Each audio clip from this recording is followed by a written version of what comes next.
Sud Radio, au cœur de la mêlée, François Trio.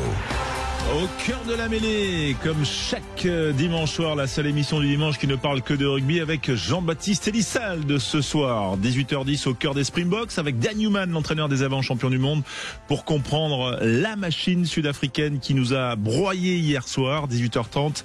Il est sud-africain mais a joué pour les Bleus. Anthony Claassen sera avec nous en direct pour débriefer le match avec son double regard. Et puis le rugby qui parle vrai, ce sera un petit peu plus tard, vers 18h50. On ira sur la côte basque, gros plan sur Anglette en National 2. Vous pouvez nous appeler au 0826 300 300 pour réagir, pour parler après ce choc hier, ce traumatisme. Et bien sûr, c'est parti pour une heure complètement rugby sur Sud Radio, la radio du rugby. Sud Radio, au cœur de la mêlée. Bonsoir messieurs, bonsoir Jean-Baptiste Elissalde. Comment ça va? Salut tout le monde, ça va bien. Encore beau temps et belle mer à La Rochelle. Voilà, c'est ça. Il vaut mieux parler de la météo que de rugby, mais on va quand même parler de rugby pendant une heure. Comment ça va, Quentin Cabanis? Ça va bien, bien. Bonsoir François, bonsoir à tous. Tiens, on va quand même s'actualiser parce que si vous êtes en voiture, si vous rentrez de week-end, si vous partez, et on va vous donner tous les résultats de ce week-end international, début de la tournée de novembre. Oui, avec l'Angleterre, la Géorgie, qui a battu les États-Unis 43-30, l'Irlande qui a battu le Japon 41-10, l'Écosse à domicile s'est inclinée face à la Nouvelle-Zélande 25-17, l'Italie a battu l'Australie 26-19, les Anglais se sont imposés face aux Fidji 38-18, l'équipe de France, je vous le rappelle, s'est inclinée face à l'Afrique du Sud 32-17, et puis là il y a quelques instants, le Pays de Galles vient de se faire étrier par l'Argentine 52-28. François, à noter aussi qu'il y avait un match en retard de top 14 hier après-midi avec Toulon qui a battu La Rochelle 39-14. Les Toulonnais qui rejoignent le Stade Toulousain en tête du top 14. Après cette rencontre de la 3e journée jouée en retard hier après-midi. Ah ben voilà, on sait tout maintenant, mais vous allez mieux comprendre pourquoi les Français ont perdu 32-17 avec Jean-Baptiste Elissalde, notre consultant Sud Radio, avec vous bien sûr au 0826 300 300 avec nos invités. Jean-Baptiste Philippe Spanghero est absent, on le salue, mais c'est pas à cause de la défaite. Du coup, je suis en finale au jeu là. Ah oui, c'est le qui je suis. Tu l'as même gagné ce soir. Félicitations. Il a fait magnifique. Il a première victoire. Bon. Mort de trouille le mec. Avant de faire ton podium du week-end, centré forcément sur le match d'hier, mais ton clin d'œil quand même pour hier soir. Un peu qu'est-ce qui a retenu ton attention?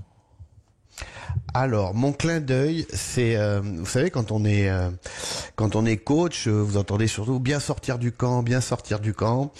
Il y a une phase qui est très importante dans le rugby, c'est quand tu viens de marquer des points et que tu reçois le coup d'envoi. Et j'ai vu le premier coup d'envoi des Sud-Africains à la première seconde de jeu, prise à deux mains, box kick de Reinach dans la boîte, récupéré par Colby, et sur le jeu au pied qui suit, Ntamak 31 secondes après et sur sa ligne d'en but. Donc ça, tu peux te dire t'es frais, c'est répété, c'est très bien. Mais là où ça a été énorme, c'est à la 72e minute. Ils viennent de passer devant, il y a 18-17. Et là, ils prennent ce renvoi, ils font la même, sauf que Bielbiaré a pris le carton, donc il n'y a plus d'ailier. Et Libok met une passe au pied et dans les mains de Colby. Et là encore, on perd 80 mètres. Ça, c'est des moments qui me paraissent, qui sont très importants quand tu es technicien et c'est très dur à faire, mais ça a été très très bien manœuvré. Voilà, c'est sur des choses comme ça qu'on a perdu, selon toi? On a perdu sur d'autres choses. Et d'ailleurs, paradoxalement, on le verra dans mon podium, on a perdu quand on a eu le ballon. Je vous expliquerai tout à l'heure pourquoi. On va écouter Fabien Galtier parce que Cyprien Bétou était hier à la conférence de presse qui s'est terminée très tard et Fabien Galtier a forcément répondu aux questions de nos confrères. Ils ont toujours les mêmes atouts qu'ils ont même, je dirais, encore plus développés parce que eux, ils sont sur des saisons continues. Vous savez très bien comment ils travaillent. Donc oui, ils ont toujours les mêmes forces, encore mieux organisées. Je pense que eux je ne veux pas me tromper, c'était leur 10e match de saison en continu. Quand nous on s'est retrouvés lundi dernier. Donc effectivement, et eux ils travaillent de manière continue, de manière organisée, tout est dédié à la performance de l'équipe. Donc c'est vrai que leurs points forts, pour revenir à vous, sont toujours leurs points forts, voire encore mieux développés. Et nous on travaille, mais dans ces domaines-là, ils ont été plus performants que nous, à nouveau.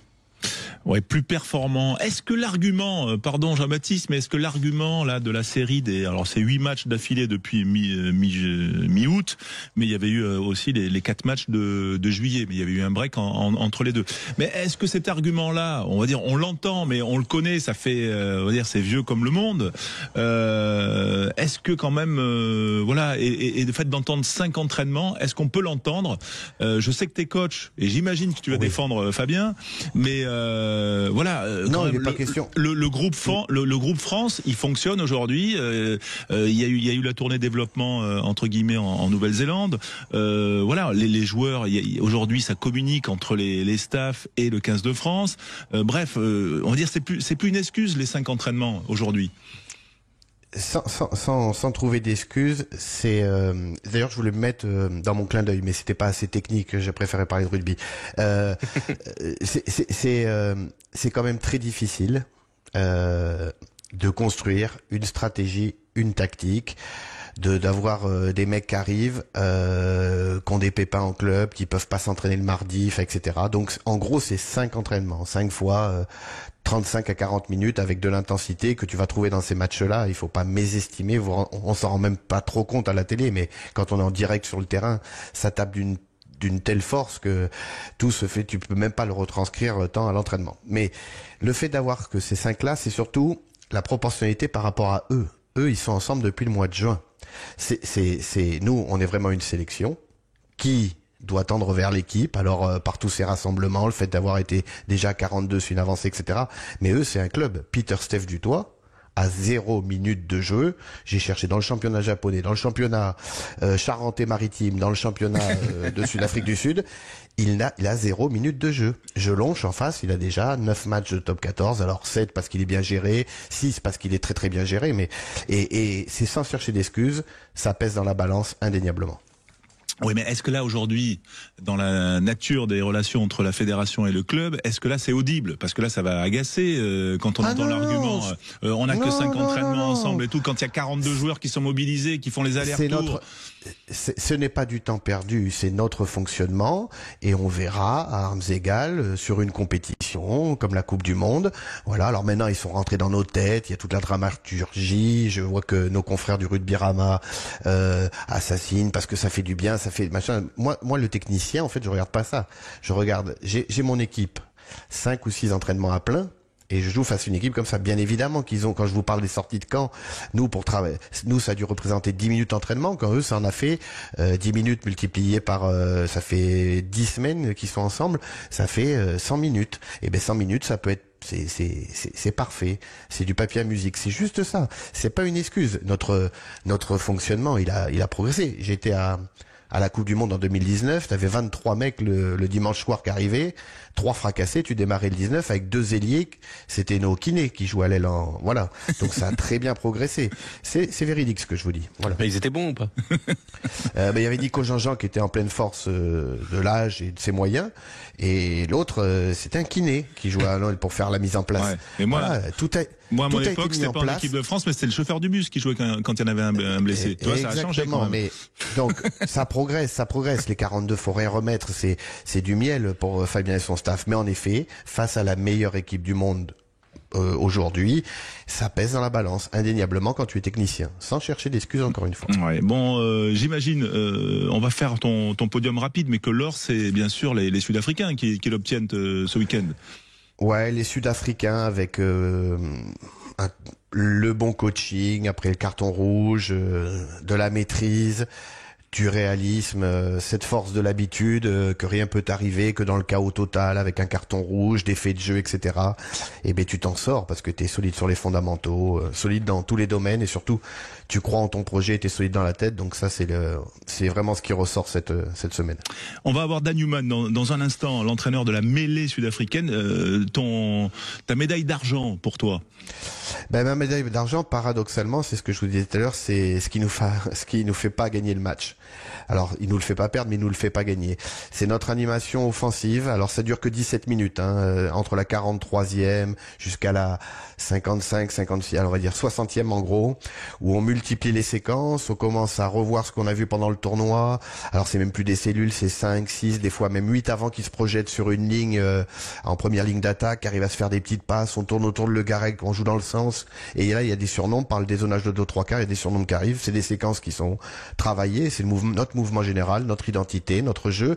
On l'a perçu et jusqu'à cette 55e où il y a une maladresse entre Méafou et Cramon, je crois, ou Flamand et Cramon, où on doit jouer dans le dos avec Ramos, il y a quasiment un 7 contre 4 et on n'arrive pas à aller sur les extérieurs et marquer ses essais. Et là, on en revient à ces minutes d'entraînement peut-être qui manquent pour trouver des millièmes de connexion sous une fatigue immense pour arriver à basculer l'adversaire.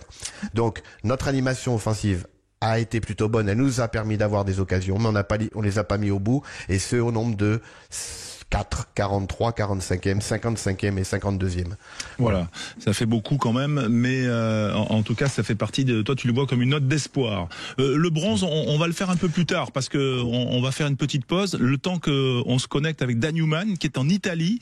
L'entraîneur de la mêlée sud-africaine est ton ancien coéquipier au Stade Toulousain. Allez, à tout de suite sur Sud Radio, dans Au cœur de la mêlée. On débriefe ce match entre les Bleus et les Box. Sud Radio, au cœur de la mêlée, François Trio. Au cœur de la mêlée avec Jean-Baptiste Elissal, l'émission du dimanche soir pour tout savoir sur l'actu rugby. Revenir ce soir forcément sur la défaite 32-17 de l'équipe de France face à l'Afrique du Sud au Stade de France. On a souffert, le traumatisme de 2023 s'est même ravivé. On est heureux d'accueillir sur l'antenne de Sud Radio le plus toulousain des Sud-Africains. C'est Dan Newman, 8 ans au Stade Toulousain de 2004 à 2012, 3 Brennus en 2008, 2011, 2012, 2 Champions Cup en 2005 et 2010. Bonsoir Dan. Bienvenue avec ton pote Jean-Baptiste Elissalde. Bonsoir et bonsoir Jean-Baptiste. J'espère que tu vas bien. Salut lieutenant Dan. Moi je pense pas vite là, mais bon, c'est comme ça. Ouais. Moi je fais de la radio, je viens pas au stade, je vous regarde à la télé. Ah, c'est mieux comme ça. Ouais, je vois mieux, je suis au chaud, je suis bien, il y a pas trop de monde, c'est bien, c'est mieux. Bon Dan, merci d'être avec nous parce que je sais que maintenant depuis hier vous êtes en Italie, c'est ça? Oui, en fait, on vient d'arriver ici il y a 1 heure ici. On a fait le voyage ce matin. Et puis après, on est devenu prendre un bus pour venir à l'hôtel parce qu'on est en ce moment à Parma. Oui. Et à Bologna. Donc, c'est 1 heure de route encore. Donc voilà, je pense que tout le monde est vraiment très, très fatigué parce que comme on a fini hier soir très tard, après le match, crois-moi qu'il n'y avait aucune fête. Après ce match, même si c'était une victoire, on sait qu'il nous reste pas mal de matchs encore, il y a 3 matchs, donc ouais, les gens sont fatigués après ce match. Ouais, Italie, bien sûr ce week-end, samedi prochain, l'Irlande et le Pays de Galles. Voilà le programme de la tournée des Sud-Africains. Je vais bien sûr te laisser parler avec Jean-Baptiste, Dan, mais quand même, cette victoire sud-africaine, c'est d'abord la victoire de la mêlée. Aujourd'hui, tu dois être un entraîneur des avants et de la mêlée sud-africaine très fier. Oui, je suis vraiment tellement fier de ce qu'on a fait, mais c'est jamais assez. Donc, il me semble que on peut faire toujours mieux, parce que là, du coup, la semaine dernière, on a perdu un de nos meilleurs piliers, Oxenche, qui était à gauche, qui s'est fait mal au genou, et là, du coup, il a rentré chez lui. Donc, on est obligé de laisser un peu le plus jeune, le nouvel joueur aussi, pour voir qu'est-ce qu'il peut donner à ce niveau-là. Jean-Baptiste avec Dan Newman, entraîneur de la mêlée sud-africaine et ton ancien coéquipier au Stade Toulousain. Ouais, Dan, la mêlée, 5 pénalités récupérées, on peut être que heureux. Moi, je voulais revenir, alors peut-être que c'est un peu moins ton domaine, mais sur l'entrée d'Esther Huizen qui a participé justement à tes mêlées sur vos ballons et qui a aussi participé au ballon porté. Est-ce qu'il a l'habitude de le faire? Est-ce que je vous rappelle, Esther Huizen, c'est un centre très costaud et d'ailleurs il l'a bien fait puisque sur une touche il s'est même permis de jouer comme un 3e ligne centre. C'était travaillé avant ou c'était de l'improvisation? Non, c'était travaillé avant. On est obligé de faire ça parce que là du coup c'est un super athlète et c'est un très bon En plus, il est un très bon buteur aussi, mais il a la taille de presque, il est plus grand que notre troisième ligne. Il est à peu près la même taille que Peter Steph, sauf, je pense qu'il pèse 5 kilos plus que Peter Steph. Donc, on a cherché des places pour lui dans l'équipe. Et c'est vrai qu'avant, qu'il a déjà joué pour le Sharks il y a quelques années. Il a joué 1 ou 2 fois en troisième ligne, mais il voulait pas rester là. Donc, je crois que c'était Rassi qui le convaincre de essayer. S'il souhaite d'être vraiment dans le 23, il faut l'utiliser comme un avant et un 3/4. Et pour l'instant, ça commence. C'était donc un 6-2 déguisé en 5-3. Bravo. Ouais, je pense que il risque d'être plus pris pour d'être avant que 3/4, parce que là, le 3/4, il y a pas mal de gens qui jouent au centre. Il y a Damien Willems qui joue au centre aussi avec Jesse Krill et Damien Dallende. Sacha, il peut jouer en 12, donc je ne veux pas dire qu'il n'y a jamais assez de joueurs à cette poste, mais non, on a bien vu qu'il connaissait le poste parfaitement, et ça a été une aide pour toi en mêlée, bien évidemment, puisqu'en plus c'est le côté où Aldeguiri a été sanctionné, et surtout un boulot extraordinaire dans l'ombre sur les ballons portés. Bravo. Pourquoi, Dan, pourquoi la mêlée française a autant souffert? Parce que physiquement, les piliers sud-africains, notamment, sont supérieurs aux Français, ou alors c'est une force collective que tu as fait travailler ton équipe? Non, c'est pas moi, c'est que moi, en fait, je pense qu'on a la chance d'avoir des bons joueurs à cette poste-là, mais à ces postes en première ligne. Mais je pense qu'aussi, on a bien réfléchi et on a vu que le Français, ils ont un deuxième talonneur, par exemple, qui est vraiment très jeune, mais c'est un très, très bon joueur. Donc, on a essayé d'appuyer sur ça aussi pour voir est-ce qu'on peut pas peut-être avoir l'avantage de le garder peut-être plus longtemps, un mec comme Malcolm Marx sur le terrain, au lieu de le remplacer avec un autre mec. Et nous, on a fait le choix, et Malcolm, je pense qu'il a joué jusqu'à 74 minutes. Donc, il a bien fait pour nous. Bien sûr, on lui donne aussi, développer aussi les autres talonneurs, mais certains matchs, il faut faire un choix. Qu'est-ce qui est le meilleur pour l'équipe? Jean-Baptiste avec Dan Newman en direct sur Sud Radio, la radio du rugby. Non, que dire, Dan, que vous avez une telle qualité athlétique. Quand vous préparez des matchs comme ça, pour nous donner un peu le rythme, vous voyagez beaucoup, il y a beaucoup de décalage horaire, par exemple.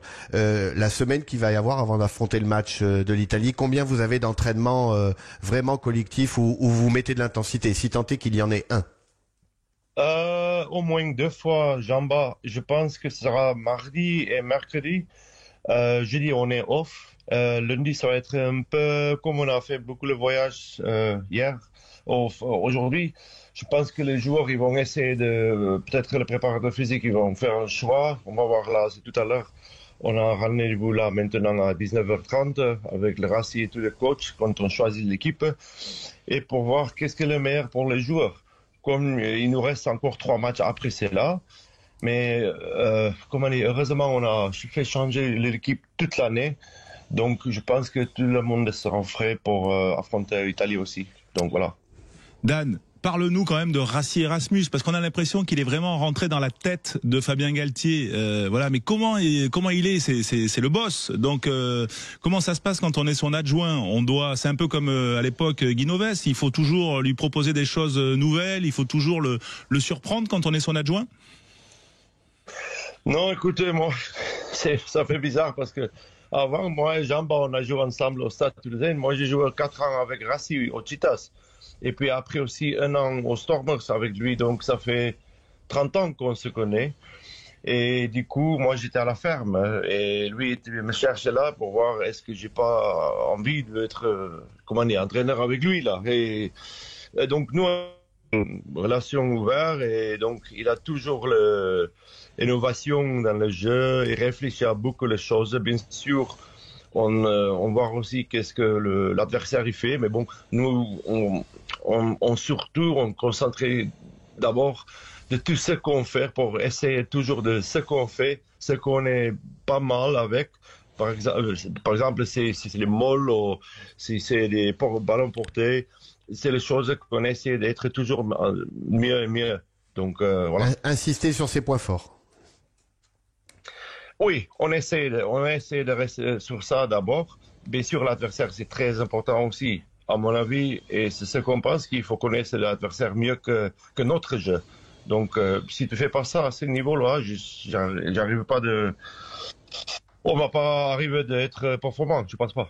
Est-ce que, Dan, on sait qu'aujourd'hui, dans le rugby français, celui des clubs, celui de la sélection, il y a la science, il y a beaucoup de data, etc. Est-ce que vous fonctionnez comme ça? Parce que j'ai l'impression quand même que vous êtes moins staffé que l'équipe de France, moins de prépa physique, moins d'analystes. Est-ce que vous nous expliquez un peu, brièvement, le fonctionnement de la sélection sud-africaine? En fait, nous, on a deux mecs qui font l'analyse, c'est tout.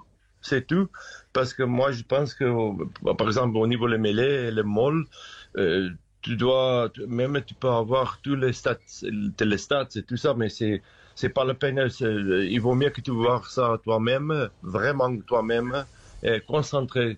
Parce que sinon, tu vas jamais savoir est-ce que le stats fait partir de quelle année. Bien sûr, tu peux savoir ça aussi, mais bon, on a on est trois entraîneurs pour les avants. C'est moi-même, comme on dit, Dion, qui s'occupe des mêlées, dans les touches. Et après, il y a Dwayne Vermeulen qui a rentré il y a 1 an. Après, il a pris sa retraite. Pour la défense. Et lui, il fait nous comprendre exactement comment tu dois avoir le bon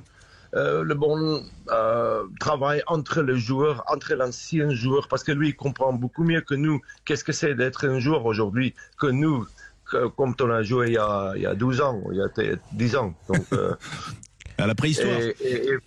Et après, il y a, avec le 3/4, il y a Tony Brown, qui a commencé il y a 1 an, il y a 1 an avec nous. Donc avec lui, ça fonctionne vraiment très très bien en ce moment. Et écoute, on a beaucoup appris par rapport à leur style de jeu, les Blacks. Il a vraiment beaucoup apporté. Et puis on a Jerry Flannery qui est irlandais, qui a travaillé avant avec Rassi quand Rassi était entraîneur principal au Munster.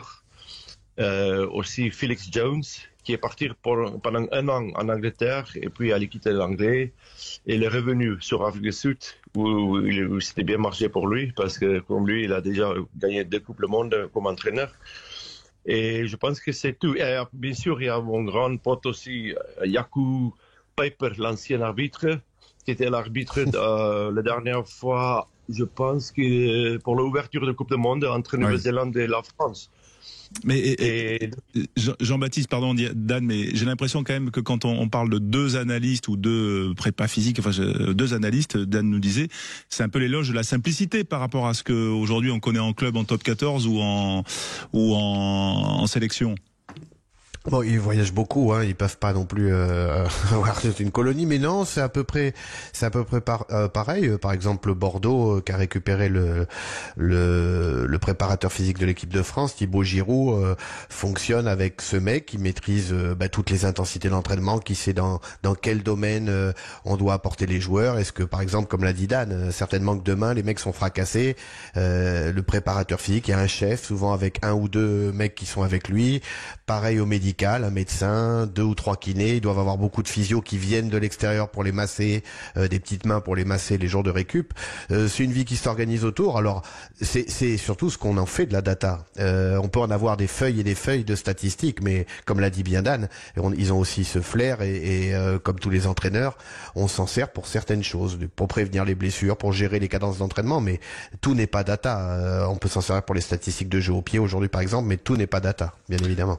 Dan, on va bien sûr te libérer puisqu'il y a réunion avec le boss, avec Rassi. Mais est-ce que les déclarations un peu de la presse française sur la revanche ou sur le fait que ce quart de finale il y a 2 ans l'avait perdu aussi un peu par l'arbitrage, est-ce que vous en êtes servi dans la motivation? Est-ce que ça avait un peu agacé le groupe vous aviez envie de mettre un peu les pendules à l'heure, comme on dit en français? Je pense que, écoutez, pour nous, c'était pas vraiment un match de revanche parce que là, du coup, et on a bien entendu aussi que quelque chose dans la presse cette semaine que nous, on a volé le Coupe du Monde et tout ça. Mais bon, bien sûr, de temps en temps, on utilisait ça aussi. J'espère que tous les entraîneurs utilisaient des choses comme ça et les médias. Mais bon, c'est jamais le cas. On l'a pas volé encore. Parce que, écoute, on a travaillé aussi pour être, et moi-même, j'étais vraiment tellement déçu il y a 2 ans pour le parler et pour le fait que la France, elle ne va pas continuer avec nous dans le Coupe du Monde. Comme j'ai passé vraiment beaucoup et j'ai que les bons moments, bons souvenirs de la France, je leur souhaite aussi d'être vraiment performants. Mais quel dommage que nous, on a tombé sur eux. Et là, du coup, bien sûr, il y aura que un vainqueur. Donc voilà, c'est dommage. Mais je souhaite pour la France vraiment que le meilleur. Et je souhaite vraiment que, bien sûr, tu vas voir en 2 ans, il sera très très fort l'équipe. Sûr. Jean-Bas, le mot de la fin avec Dan Newman. Non, je t'embrasse, Dan. On t'a retenu assez longtemps. Merci beaucoup. Et embrasse Paddy, le petit analyse vidéo, en parlant du staff qui est dans l'ombre, qui a travaillé avec moi à Montpellier. D'accord? Tu lui fais un bisou de ma part. Et je t'embrasse très fort. Bon courage. À bientôt. Merci monsieur. Bonne soirée. Ciao. À bientôt, Dan Newman, donc, et bonne fin de tournée, notamment donc ce week-end en Italie après cette victoire hier 32-17. Voilà, on en sait plus sur cette méthode sud-africaine. On est un petit peu en retard, bien sûr, mais enfin c'est quand même pas tous les jours qu'on a aussi l'entraîneur des champions du monde avec nous, ancien Toulousain, on le rappelle, 3 Brennus, 8 ans à Toulouse, 2 Champions Cup. Dan Newman, figure du rugby toulousain et sud-africain. Magnifique discret. En tout cas, et très discret. Et quelle humilité le lendemain de cette victoire brillante pour ces champions du monde. On se retrouve dans un instant sur Sud Radio. Un autre Sud-Africain, mais lui, il a joué pour les Bleus également et dans le championnat. C'est Anthony Claassen qui sera avec nous dans un instant sur Sud Radio.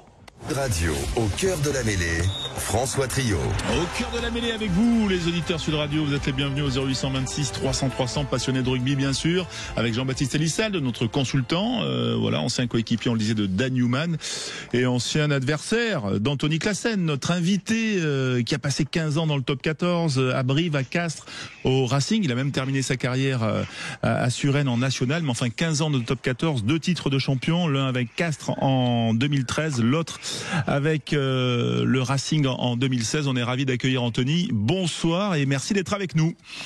Bonsoir François, bonsoir Jean-Baptiste. Merci c'est un plaisir. Ouais, c'est un plaisir parce que c'est vrai que hier tu as vécu, j'imagine, une soirée toujours un peu particulière, comme sans doute il y a 2 ans, et comme depuis 2007 ton arrivée en France et notamment à Brive où tu as passé 5 saisons. C'est vrai que tu es né en Afrique du Sud, tu es sud-africain, mais aujourd'hui tu es aussi français puisque tu as joué avec l'équipe de France.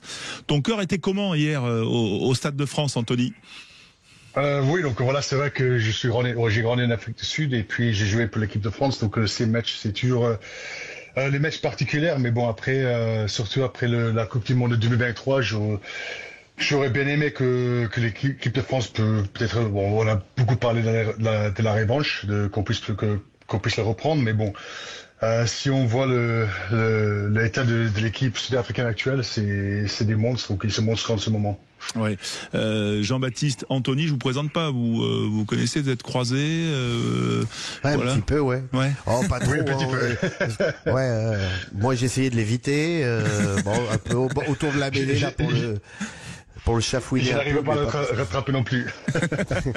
Voilà. Mais d'après toi, alors Anthony, on s'est vu la veille du match, avec notamment la Tendai Mazawira, la fondation, la Beast Foundation, et il y avait beaucoup de Sud-Africains qui étaient là, et tu étais quand même très inquiet pour la mêlée française. Ton inquiétude, c'est quand même confirmé hier soir.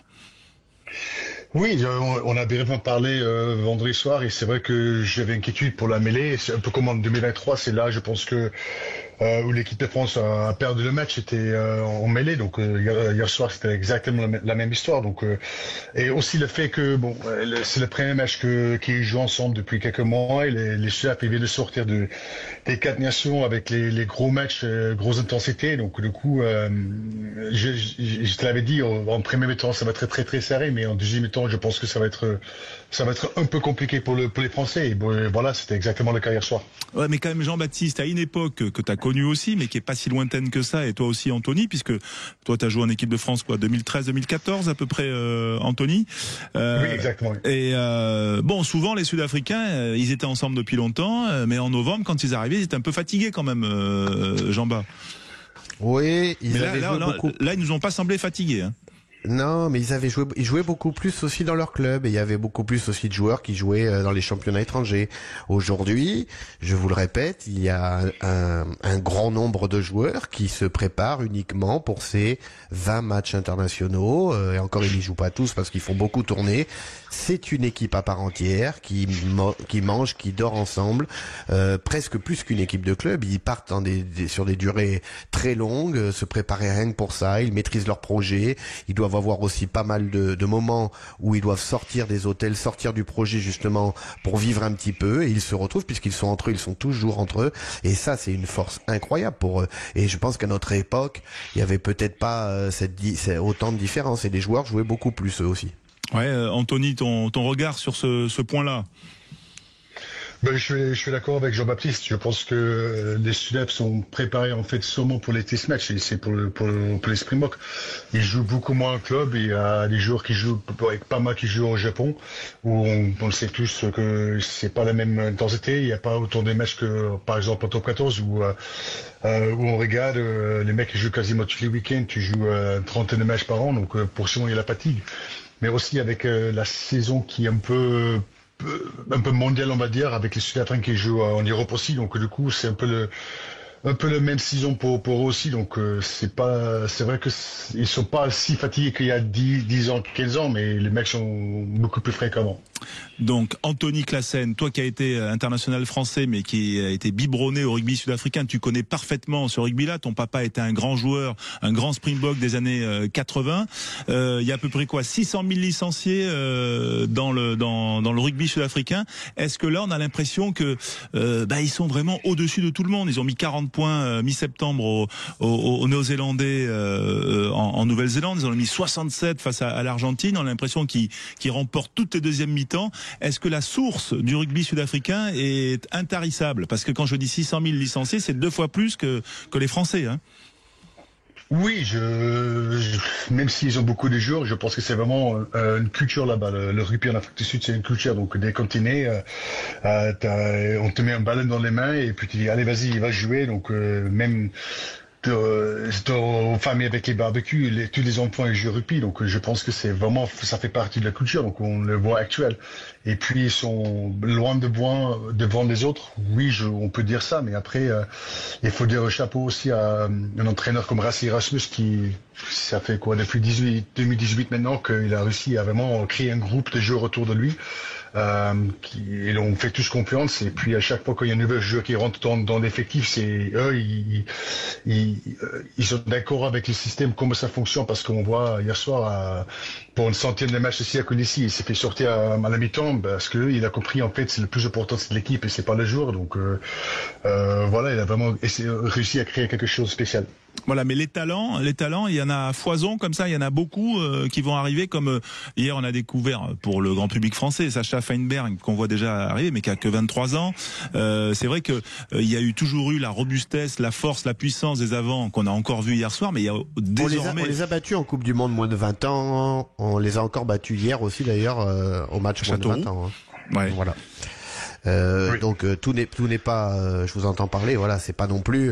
Par contre, ils ont un réservoir incroyable. Je crois qu'on est les 2 seules nations aujourd'hui à avoir une telle richesse d'effectifs. Alors nous peut-être, on est peut-être en danger un peu sur la première ligne, mais des 9 on en a à foison, des 3e lignes, des 2e lignes, on a vraiment un gros réservoir de joueurs. On a de la chance. On est les 2 seuls avec les Sudaf aujourd'hui. Ouais. Anthony, alors voilà, on le disait, tu as passé 7 saisons au Racing 92 et aujourd'hui tu es éducateur des U12 du Racing. Ouais, les moins 10. Les moins 10. Les moins de 10. Donc les Benjamins, on va dire. C'est quoi? C'est les poussins. À l'époque, enfin en tout cas les moins de 10. Quel est ton regard, toi, sur le renouvellement du rugby français, la différence que tu connais du rugby sud-africain? Ça c'est une très bonne question. Merci. Il y a vraiment non, il y a sûrement une différence entre l'éducation et la formation, ça c'est sûr et certain. Après, pour moi, c'est le plus important, c'est de retransmettre la passion, l'amour pour ce sport aux petits. Donc c'est pour ça que je me suis engagé aussi sur ce projet-là. Mais en termes de différence, il y en a quand même, parce que je pense que en Afrique du Sud, ils jouent à 15 le plus jeune. Je pense que c'est à partir de 10 ou 11 ans qu'ils commencent à déjà jouer à 15 ans. Donc à 15 contre 15. Donc là en France, je pense que c'est sûrement à partir de 13 ans, si je me trompe pas. Donc c'est des choses comme ça qui sont un peu différentes. Mais quand même, quand on voit les qualités de joueurs qu'on a ici en France, quand même, il y a beaucoup de qualités. Il faut juste il faut essayer de l'accompagner dans la durée, qu'il puisse aussi être performant dans 10 ans, par exemple. Donc c'est pas que l'on a un manque de talent en France. Voilà, Jean-Baptiste, d'ici 2 ans, date de la Coupe du Monde, et je pose la question à Jean-Baptiste et également à Anthony Classen, notre invité sur Sud Radio. Mais comment on va faire pour, on va dire, bétonner notre mêlée là, qui a quand même été en souffrance hier? Eh ben, c'est tout le travail de ce qu'on vient de dire, de détection, de formation, donner du temps de jeu, donner des caps. On voit mal comment on a le temps de ça. Mais de toute façon, est-ce qu'on a le choix? Ouni Antonio, est-ce qu'il sera là? Dorian Aldiguiri, est-ce qu'il sera là? Et voilà, il faut. Régis Montagne a dû apprendre hier 3 fois plus qu'en regardant des vidéos et en faisant des tours de terrain, largement. Donc, on doit en passer par là et puis développer des talents à ces postes-là. Il y a des jeunes qui vont arriver ou peut-être des anciens qui vont nous surprendre et qui vont tenir la baraque à une Coupe du Monde. Mais surtout, tout sera remis entre guillemets à plat. Tout le monde aura la même préparation et je doute pas que d'ici là, on trouvera une première ligne. Quelle qu'elle soit, 2 même, ou 3. Anthony, toi, t'es pas inquiet pour dans 2 ans là? Enfin, justement, ça met quand même un gros coup sur la tête des Français là. Je pense que en conférence de presse hier, tout le monde disait Galtier doit avoir mal à la tête. Hein. Oui, je pense que c'est vrai, parce que surtout. Si on regarde, je veux pas dire qu'on n'a pas progressé, mais surtout en mêlée, on avait les mêmes problèmes il y a 2 ans, qu'on était un peu pris dans la mêlée. C'est là où on a perdu le match. Hier soir, c'est la même chose. Donc, c'est vrai qu'il y a certains postes dans lesquels peut-être il va falloir qu'on travaille plus, essayer de trouver des solutions le plus vite possible, on va dire, parce que je pense que vous le savez aussi en rugby, si on n'a pas de mêlée, c'est dans le monde entier. Pas de mêlée, ça va être compliqué de gagner les matchs parce qu'on n'avançait pas, il y a des pénalités, donc surtout contre les Sud-Là. Donc voilà, 2 ans ça paraît loin, mais en fait c'est pas si loin que ça. Donc il va falloir mettre les choses en place et dans l'ordre pour le plus vite possible. On l'espère en tout cas. 0826 300 300. On est avec Anthony Classen, Jean-Baptiste Elissalde et vous. Et c'est Thomas qui nous appelle. Bonsoir Thomas. Bonsoir à tous. Comment ça va? 32-17 hier. On a souffert au Stade de France. Comment toi Thomas tu as vécu ça? Une équipe sud-africaine assez classique, très solide en mêlée, en touche, maul, jeu au pied de pression, toujours à la limite et même de-là. Et clairement, 20 dernières minutes, on voit pas le jour. On voit pas le jour. Vraiment, on se met mettre sous pression alors qu'on fait une première mi-temps plutôt propre où on passe à 14-6 avec quand même de l'ambition en allant en touche et en allant chercher cet écart sur le deuxième essai. Mais on se fait prendre par Reinhardt avec un bel essai d'un joueur qu'on connaît bien pourtant. Donc c'est un peu dommage. Et on a vu aussi les Sudaf sur lesquels on n'a pas réussi à prendre le dessus en seconde période malgré ce rouge. Pour moi, on a manqué un peu d'ambition. On n'a pas réussi à les déplacer en fait, à aller chercher vraiment le jeu dans les couloirs, à les prendre de vitesse pour mettre à profit, on va dire, cette supériorité numérique. Thomas, ton analyse est bonne, bien sûr, mais tu as deux figures du rugby français. Tu as Anthony Claassen, donc qui a cette double nationalité, cette double appartenance au rugby français et sud-africain. Jean-Baptiste Elissalde, qu'on ne présente plus, et entraîneur chevronné. Quelles questions tu peux leur poser pour qu'on garde un peu le moral? Oh, difficile. Qu'est-ce qu'ils pensent justement du jeu proposé par l'équipe de France et pour moi de ce manque d'ambition? Justement, qu'est-ce qu'on aurait pu faire pour profiter de cette supériorité numérique? C'est pas un manque d'ambition, comme je l'ai dit tout à l'heure, je l'avais placé sur mon podium. Notre animation offensive entre la 43e, alors vous allez me dire c'est très court, 17 minutes, entre la 43e et à peu près la 60e, on a eu 4 occasions très franches avec des surnombres où on a vu nos avants, un peu comme pendant le tournoi, se passer le ballon sur des passes courtes, jouer debout.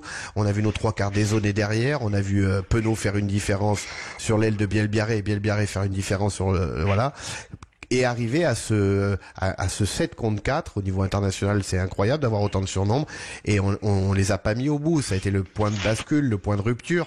Je pense qu'on a fait un très beau tournoi des 5 nations. Je le regarde d'une manière vraiment de technicien. Je sens que le mouvement général, on sait où on veut aller, on commence à le comprendre. Ça n'a été que trop rare sur ce match-là. 17 minutes, c'est bien trop peu. Voilà. La première mi-temps, c'était surtout fait pour résister au bras de fer, attendre le plus longtemps possible et que nos joueurs frérantent, mais c'est pas un manque d'ambition. On a été pris dans les dimensions physiques, et t'as beau avoir les ambitions que tu veux sur le beaucoup de temps ou pas beaucoup de temps, quand t'es pris dans la dimension physique, c'est très compliqué au rugby de pouvoir mettre tout en place. Anthony Claassen, a-t-on manqué d'ambition? Demande Thomas.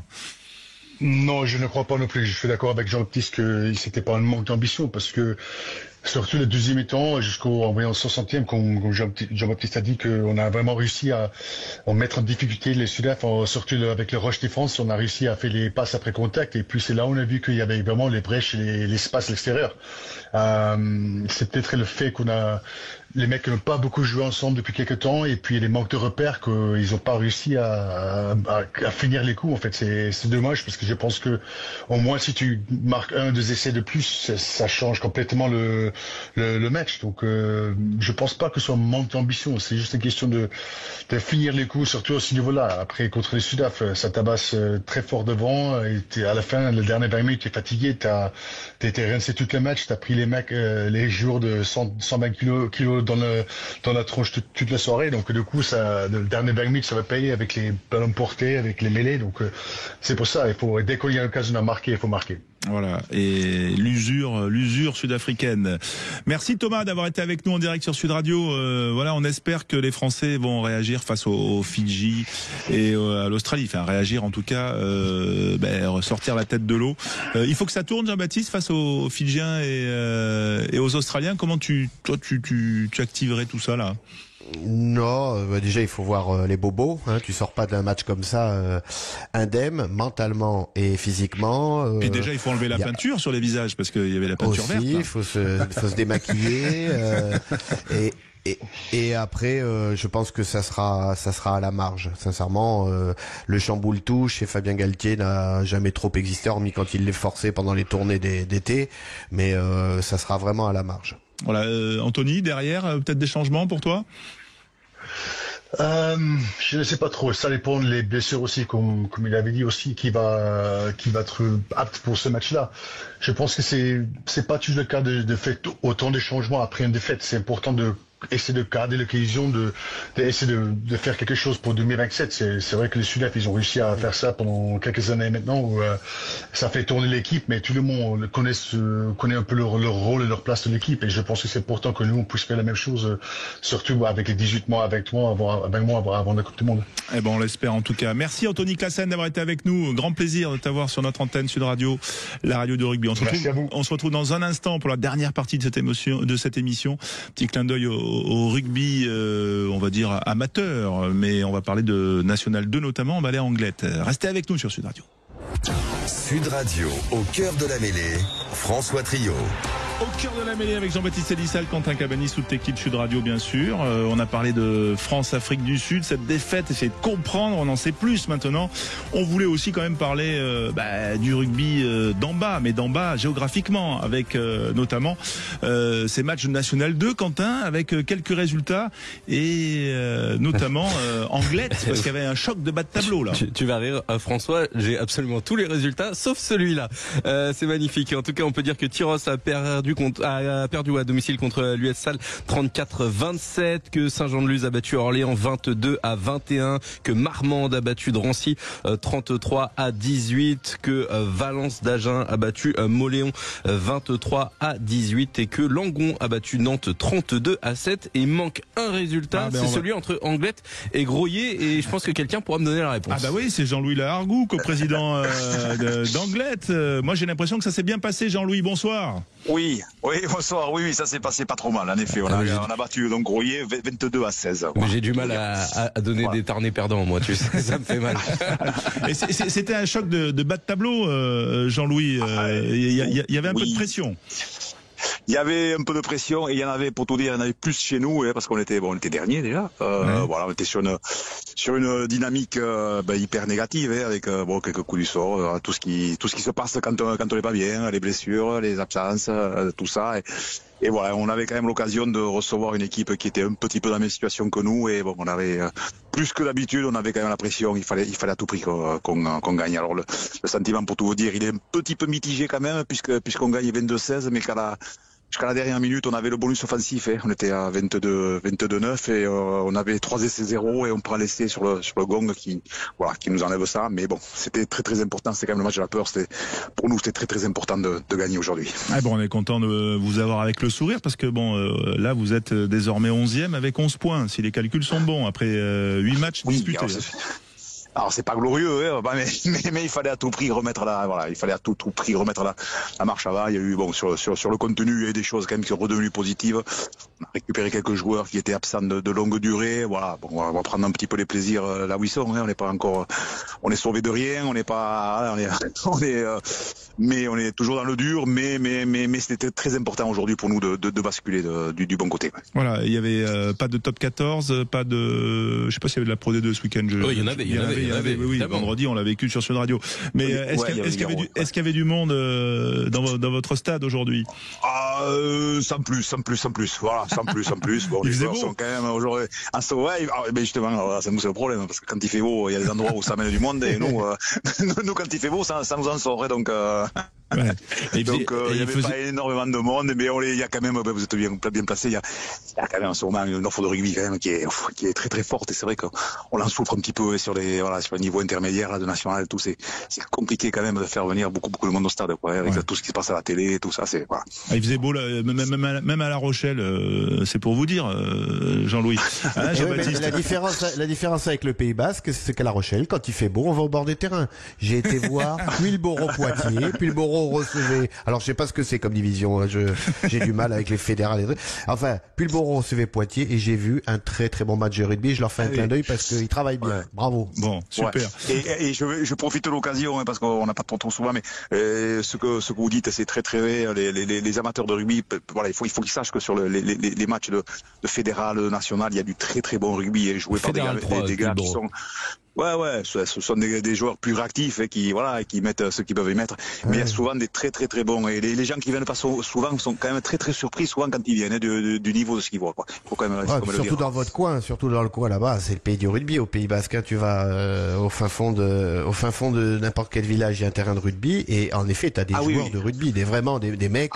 Ils font pas tous 2 mètres, c'est 1,85, un peu trapu, ça va boire des petits coups avec ses copains, le vendredi soir, mais par contre, ça joue au rugby. C'est vraiment. Ça joue. Et généralement, comme vous dites, c'est des petits gabarits. Et ça tripote le ballon. Ça joue un peu la plage en été. Voilà. Pour schématiser, il y a plus de 3/4 d'ailier que de piliers de deuxième ligne quand même. D'autant qu'il y a un beau tournoi de beach à Anglette, chaque année. Oui, donc, tout à fait. Depuis très longtemps. Voilà. Tout à fait.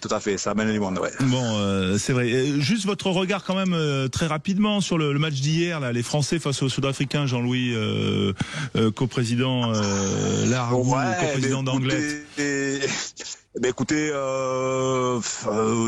oui, un peu comme tout le monde est déçu de la finalité, mais bon, est-ce qu'il y a vraiment photo quand on voit ce fait d'une fin de match, cette densité physique devant? Est-ce qu'on peut jouer à ce niveau-là? Je sais pas. Devant, c'est quand même monstrueux ce qu'ils font les Africains du Sud. C'est très très gaillard et malheureusement, même s'il y a des bonnes choses à l'équipe de France, elle est là, elle est devant à 20 minutes de la fin. On voit quand même les choses arriver, quoi. On sent que les choses vont arriver. Il y a quand même une densité physique devant.